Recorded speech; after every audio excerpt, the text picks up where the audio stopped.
These models that have been very time tested. They've been used a lot within the marketing science literature, and it's bringing them into the finance domain.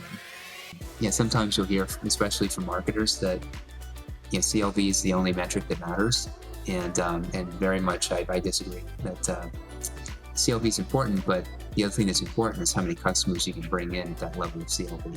Let's take that revenue line and further decompose it, and we're going to basically predict it by first.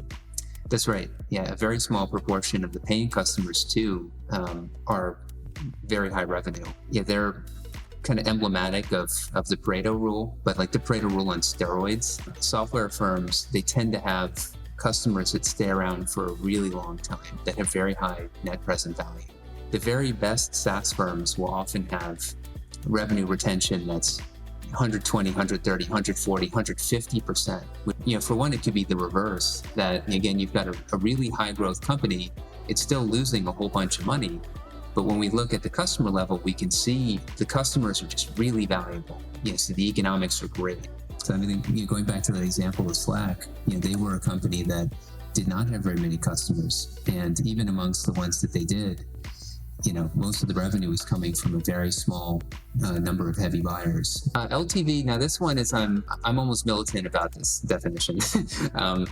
So yes, LTV to me is they had illustratively defined CAC to be marketing spend divided by gross customers acquired. None of us believe that that's the right way to calculate CAC. Now I'm going to kind of go full circle back to the original question you had asked about brand spend, because I know that's what you were going for. Having a big TAM, all else being equal, is not a bad thing. It's good. What we wouldn't want to do is really kind of spread ourselves too thin. What Byron and his colleagues suggest in the 80-20 rule. But as soon as we start moving towards, say, like profit-based CLV, just all the data that I've seen would suggest the Pareto rule is actually conservative. Your top 20% of customers are bringing in 90%, maybe even 100% of your value.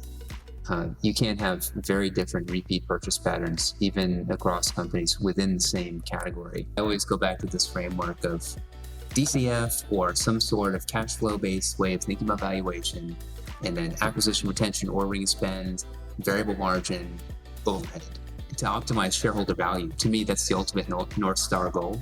And